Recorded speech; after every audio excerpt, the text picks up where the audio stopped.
happened? They got stolen by the wind. What did? The seeds? I told you to wait until we were ready. Oh, little one.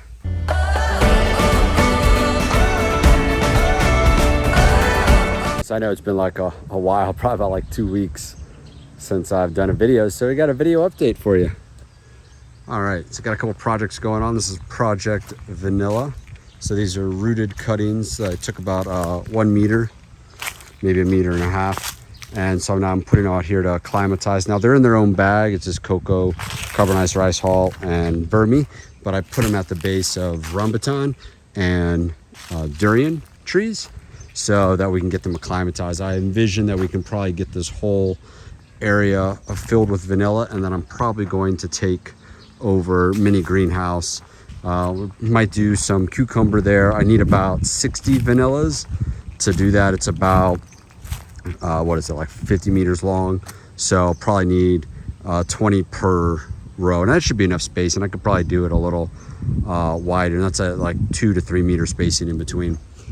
So that's Project Vanilla. So we'll see if they acclimatize this week. I'm also seeing their light level tolerance, because it's a little different here than when I have them actually protected back where I actually create them. So I have another 20 to 30 vanillas, and I can do some cuttings on some other ones. It takes about like a month. I would say a month is a fair thing to do. So it's been pretty good. Doing a lot of maintenance. Farm is looking really good. So we have cucumbers growing. I'm just debating now if I just want to just invade this. If I get shade net up here, which if I have enough shade net, then we're just going to shade net it, and then I'm going to let vanilla invade this to just make that project faster. But if not, I'm going to take each one of these trees and I'm going to fill it up with vanilla.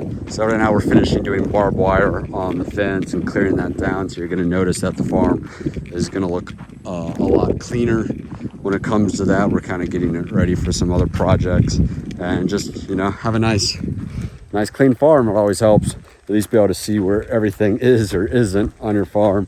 So pretty good. Everything's looking good. Everyone's doing a lot of maintenance. We have them also spraying the trees, fertilizing that, so you can see a lot of new growth on some of the trees. You can see how it just gets this nice bright green, like bright green, dark green, bright green. So you can see when it actually takes.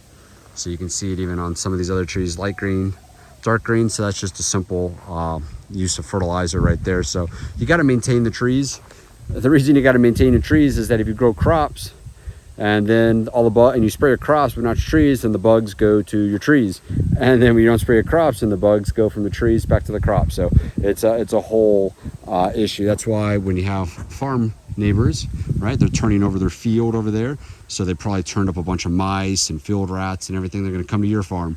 That's just the way it is. So we have our guys doing is they're busy cleaning up all the perimeter and getting all that stuff ready, good to go. Those are cobra dens inside there. The bamboo always end up having a lot of cobras, so you want to keep your place pretty clean when it comes to that. See if I can knock this out in like one shot. We're gonna mosey on over to nursery and field.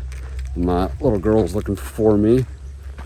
She's probably wondering like why she got ditched. She got flowers today, so she's gonna plant flowers. Sorry if you get blinded by the sunlight. So let's go walk over this way. Let's see what she's doing.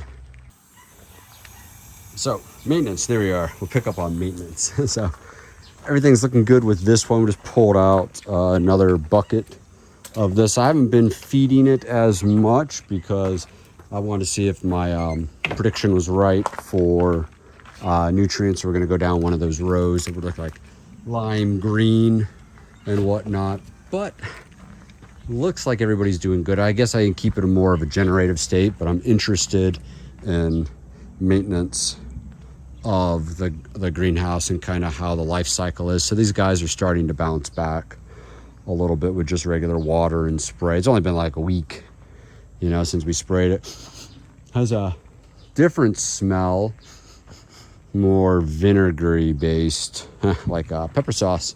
So has an interesting smell. I can smell it different. Doesn't smell quite like the peppers used to get. I got to knock these guys down again because they're getting really big. really big fruit, just really happy fruit, but they're not turning colors.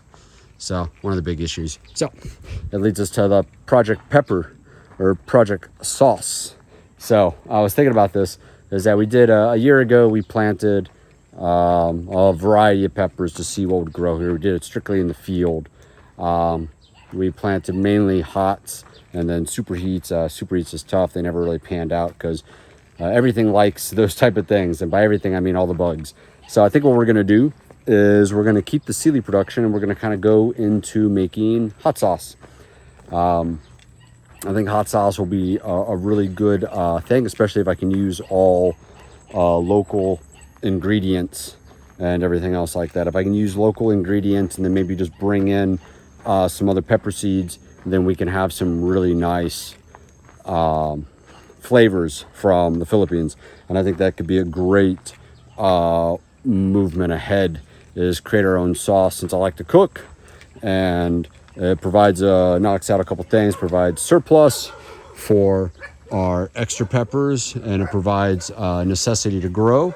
I think that the market will absorb that, because right now just selling peppers on the open market or to anybody else willing to buy, these things just grow so easily out in the wild that there's not a lot to be gained by growing them and just hoping that the market will buy them, or having a direct seller because sometimes they're not always buying all the time, or they're not buying for the price that it costs you to run your farm. And at the end of the day, this is a business, and even if it's a family business, it's still a business, and everyone likes to make money and likes to take vacations to Disneyland, or just takes vacations in general. So one of the big things is just finding the best way to grow. Now, I'll have some updates with that. I've already started bottling. I already had some recipes I made from last year.